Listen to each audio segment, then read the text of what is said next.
বলছি দাদা, এখানে কি লক্ষ্মীর ভান্ডার হচ্ছে? হ্যাঁ হচ্ছে, ভেতরে আসুন।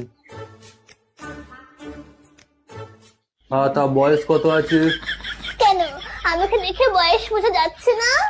ওরম ভাবে হয় নাকি? দেখি আধার কার্ড বার করুন দেখি। আসলে না, আমি আধার কার্ড নিয়ে বাইরে কোথাও যাই না, কারণ ছবিটা কিরকম পেছনের মতো এসছে, তাই আধার কার্ড আনিনি। তো ভোটার কার্ড দেখি। আর ওই ভোটার কার্ড কি আনবো বলেন তো? ভোটার কার্ডের নাম ভুল, আমার নাম মালতী কাওড়া, ওখানে নাম এসছে বালতি শেওড়া। আমি কি শেওড়া গাছ থেকে নেমে এসছি? ওই জন্য আমি কিচ্ছু আনিনি, আমি একাই চলে এসছি। তো কিছু যেগুলো আনেননি, আপনি এসছেন কেন? আপনি বাড়ি যান। কিরকম মুখ করছো দেখো। আপনার তো লোকের দুয়ারে দুয়ারে গিয়ে বসা দরকার, এটা দুয়ারে সরকার। দুয়ারে না বসে স্কুলে বসছেন, তাহলে তো স্কুলের সরকার বলতে পারে। যত সব বেশি।